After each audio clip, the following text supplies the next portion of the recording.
हम सब जानते हैं कि दिव्यांगता एक शारीरिक कम मानसिक स्थिति मानी जाती है और आदरणीय प्रधानमंत्री जी ने यह शब्द देकर के उनकी भावनाओं को सम्मान देकर के उन्हें गरिमामयी पूर्ण तरीके से जीवन में हर क्षेत्र में आगे बढ़ने के लिए एक नई प्रेरणा प्रदान की। हमारे दिव्यांग जनों को जब भी अवसर मिला तो प्रधानमंत्री जी के द्वारा दिया गया यह शब्द उसकी पुष्टि किया है। याद करिए भारत के उपनिषदों के ज्ञाता उस ऋषि को अष्टवक्र के रूप में जिन्हें हर सनातन धर्मावलंबी स्मरण करता है। याद करिए भगवान श्री कृष्ण पर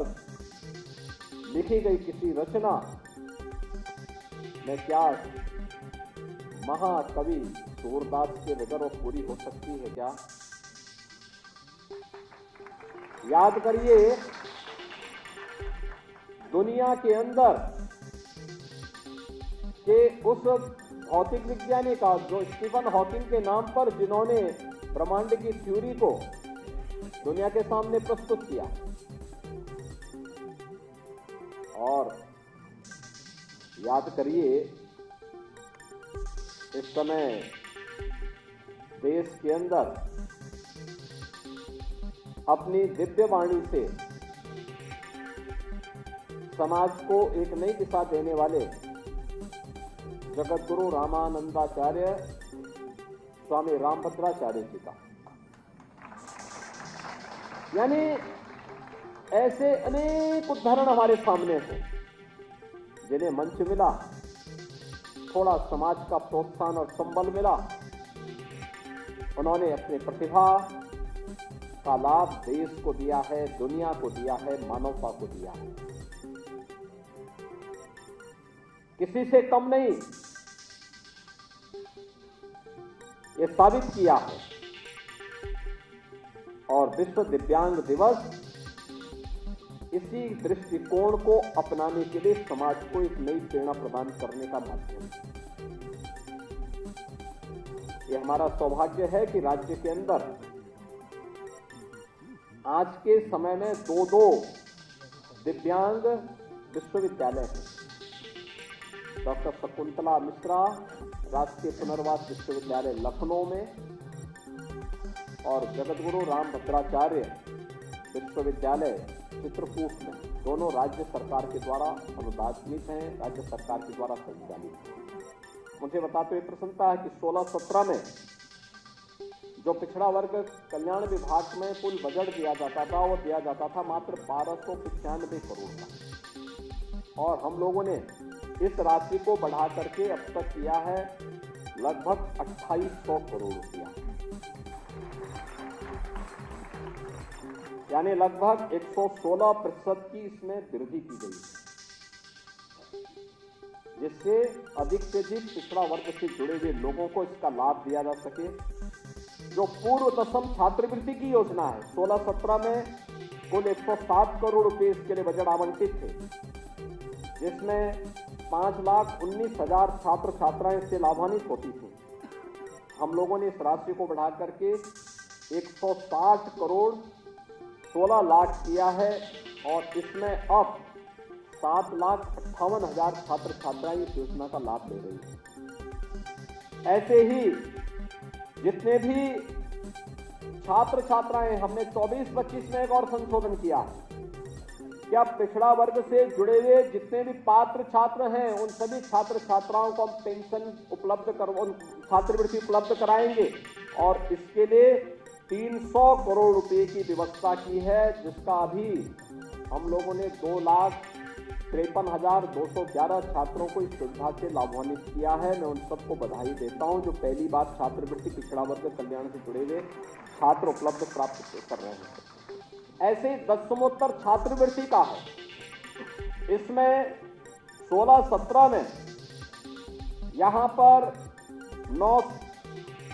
पर उस समय कुल 983 करोड़ रुपए की लागत से 13,64,000 बच्चे इस योजना का लाभ प्राप्त करते थे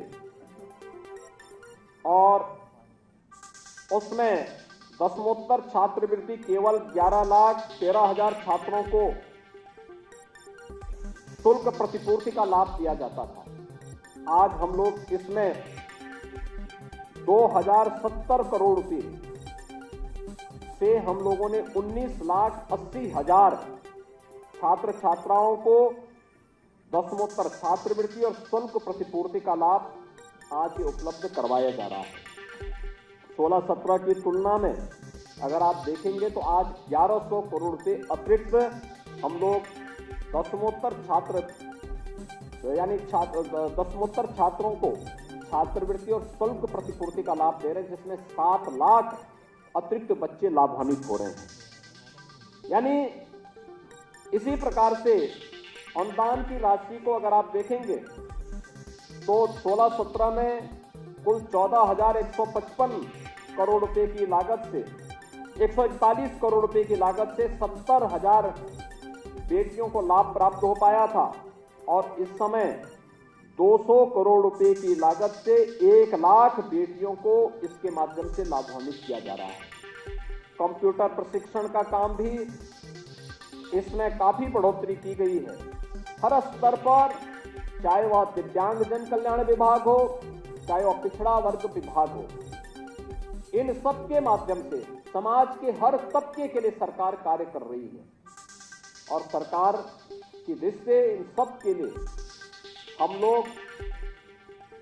सबके साथ पहुंच करके प्रधानमंत्री मोदी जी के उस विजन को जिन्होंने सबका साथ और सबके विकास के भाव के साथ कहा था,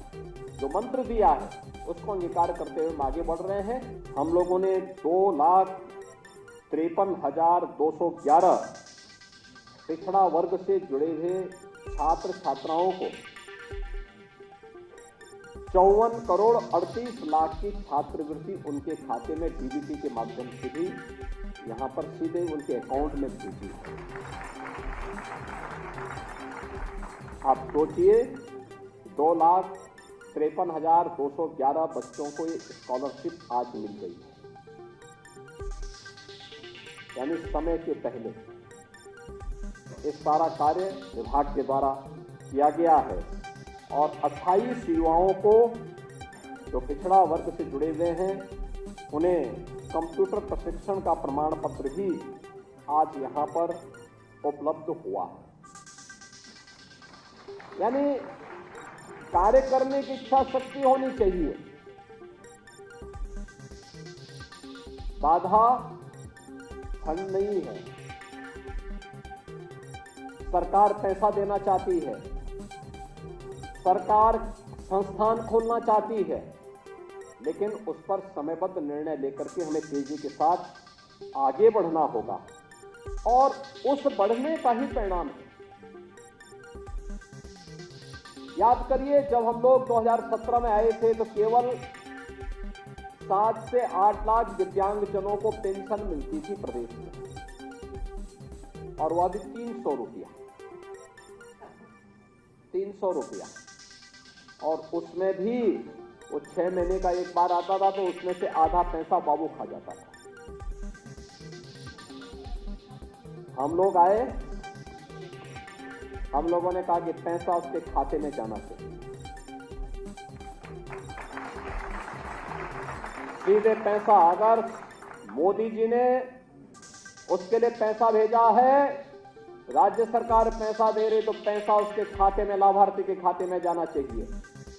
और हम लोगों ने 300 से बढ़ा करके इस राशि को 1,000 रुपया किया। आज मुझे बताते हुए प्रसन्नता है, 11 लाख दिव्यांगजन प्रदेश के अंदर 12,000 रुपये सालाना पेंशन की सुविधा का लाभ प्राप्त कर रहे हैं हर वर्ष, और पैसा उनके अकाउंट में सीधे जाता है, बीच का मध्यस्थ गायब। सीधे सरकार के साथ उसका तारतम्य स्थापित हुआ है और यह कार्य प्रदेश के अंदर लगातार हम लोग इन कार्यक्रमों को आगे बढ़ाने का काम कर रहे हैं। इसके साथ ही पुष्टावस्था पेंशन हमारे पूर्व राज्यपाल श्री राम नाईक जी की प्रेरणा से हम लोगों ने 3,000 रुपये महीना हर कुष्ठ पीड़ित व्यक्ति के परिवार को हम लोग ये राशि उपलब्ध करवाते हैं और साथ साथ ये भी तय किया गया कि इन परिवारों को एक एक आवास मुख्यमंत्री आवास योजना या प्रधानमंत्री आवास योजना में देंगे। इस सिचुएशन के लक्ष्य को प्राप्त करने की दिशा में सरकार के द्वारा बढ़ाया गया कदम और लगातार इस पर कार्य हो रहा है।